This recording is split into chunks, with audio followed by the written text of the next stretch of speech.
government says inflation is 2.4%, but your grocery bills have doubled, your rent's through the roof, and the average home price has skyrocketed. So either inflation is much higher than we are told to believe, or I'm shopping at the wrong grocery store. I am never gonna financially recover from this. In this video, I will walk you through why inflation feels so much higher than what is being told and how you could stay protected through real estate. So CPI, or the Consumer Price Index, is supposed to tell us how fast prices are rising. It measures the changing cost of a basket of chosen goods set by the government. The issue with this is that basket of goods can change. For example, if steak becomes too expensive, they could replace it with chicken. Or if rent spikes, cheaper neighborhoods get more weight. So CPI doesn't really measure the cost of living. It measures how people adapt to the cost of living. This is fine. Now, if you've tried to maintain your lifestyle over the past few years, same food, same housing quality, you've probably noticed that inflation feels much higher than what is being reported. CPI doesn't include home prices at all. So when your neighbor's house jumps from $500,000 to over $1 million, CPI numbers barely flinch.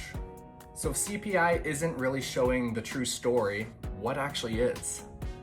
Now here's where inflation really lies: the money supply.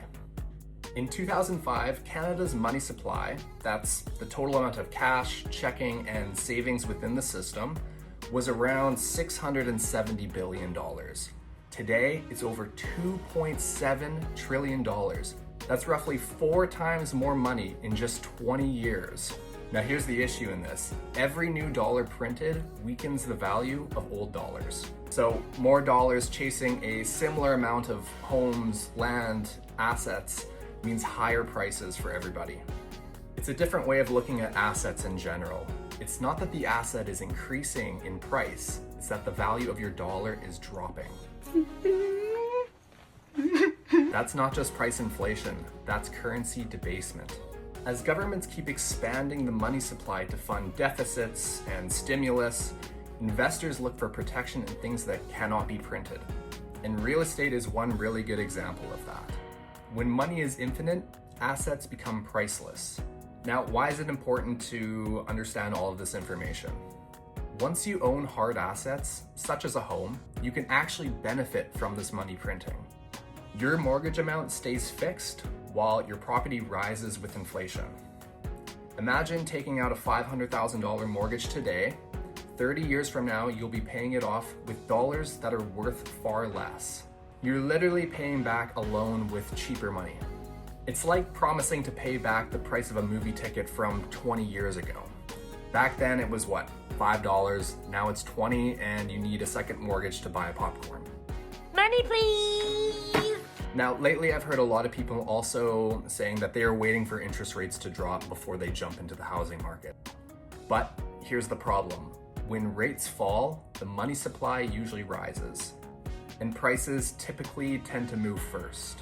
In fact, Canada's money supply has already grown about 6% just this year.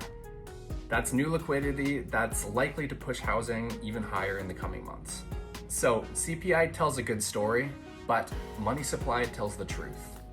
The more dollars we create, the less they are worth, and the more valuable real things such as real estate become.